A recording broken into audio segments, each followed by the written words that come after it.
கிறிஸ்துவுக்குள் அன்பான ஆயர் பெருமக்களே, இறை மக்களே, ஆயர் குடும்பமாக உங்களை வாழ்த்துகிறோம். நடைபெற இருக்கிற ஈரோடு சேலம் திருமண்டலத்தின் சிறப்பு பேரவைக்காக நீங்கள் ஆயத்தப்பட்டு கொண்டிருப்பீர்கள் என்று நான் நம்புகிறேன். இரண்டாவது பேராயரை தெரிவு செய்கிற பொறுப்பை கடவுள் நம்மிடத்தில் கொடுத்திருக்கிறார். ஜெபத்தோடு ரெவரண்ட் எழில் ராபர்ட் கெவின் ஆகிய என்னை அதற்கென்று அர்ப்பணித்திருக்கிறேன். என் அருகிலே ஆயரம்மா மிஸ்ஸஸ் லிண்டா கெவின் அவர்கள் இருக்கிறார்கள்.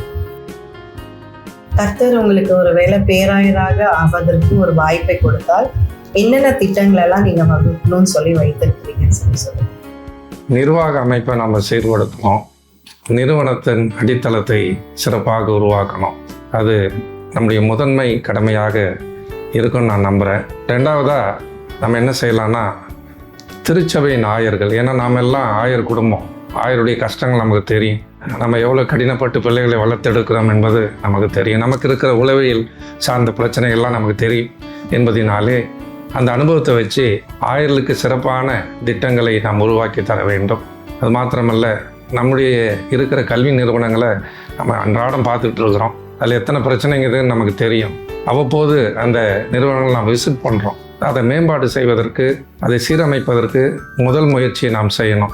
அப்போ தான் அந்த நிறுவனங்கள் மிஷினரிமார்களுடைய தரிசனத்தை நிறைவேற்றும். நான்காவதாக பார்த்தா பெண்கள் அவருடைய ஆவிக்குரிய வளர்ச்சி, இதில் ரொம்ப கவனமாக இருக்கணும். நம்முடைய ஊழியத்தில் கூட அதை நம்ம முதன்மை பணியாக செய்திருக்கிறோம். நிறைய பெண்கள் ரிட்ரீட்லாம் செஞ்சுருக்கிறோம். பெண்களுக்கான சமூக வாய்ப்புகளை ஏற்படுத்தி கொடுத்தது பேராய அளவில் நம்ம செய்யணும். அப்படி செய்யும்போது அது ஆசீர்வாதமாக இருக்கும். சிறு குழந்தைகளை நாம் மறக்கக்கூடாது. சின்ன அளவில் நாம் செய்கிறத பெரிய அளவில், பேராய அளவில் அதை பறந்துபட்டு அந்த குழந்தைகளை ஆவிக்குரிய வகையிலே வளர்த்தெடுக்க முயற்சி. ஐந்தாவதாக பார்த்தோன்னா, மிக முக்கியமாக அடித்தட்டிலே வாழுகிற மக்கள், புறக்கணிக்கப்பட்ட மக்கள், அவருடைய சமூக முன்னேற்றத்துக்காக, ஏழை எளிய மக்களுடைய வாழ்வில் முன்னேற்றம் அடைய திருமண்டலமாக நம்ம பாடுபடணும். ஒரு குடும்பத்துக்கு கஷ்டம்னா நம்ம முதல்ல போய் நிற்கணும். அது நம்முடைய முதன்மை பணியாக நாம் கொள்ளணும்.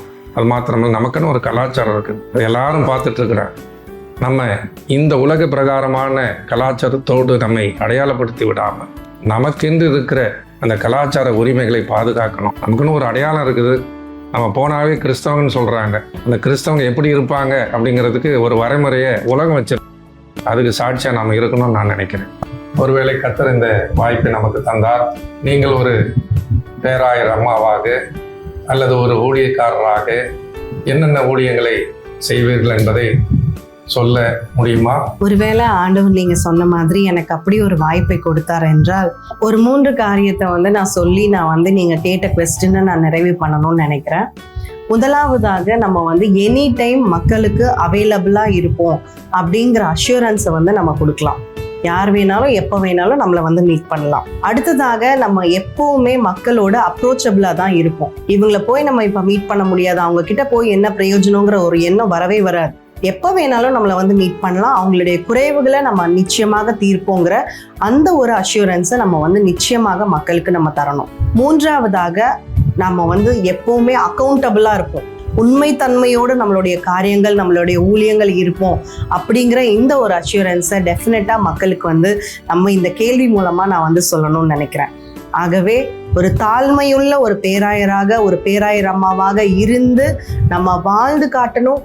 எல்லாருமே சொல்லணும், இது ஒரு எடுத்துக்காட்டான டயசஸ், ஈரோடு சேலம் டயசஸ் குடும்பம் அப்படிங்கிற ஒரு தாட் எல்லாருக்கும் வர்ற அளவுக்கு, மற்ற டயசஸ் நம்மளை பார்த்து சொல்ற அளவுக்கு எல்லாரும் இணைந்து இந்த பேராயத்தை நல்லபடியாக நம்ம இணைந்து கட்டுவோம். கர்த்தர் தாமே இந்த காரியங்களை வாய்ப்பு செய்வாராக. தேங்க்யூ.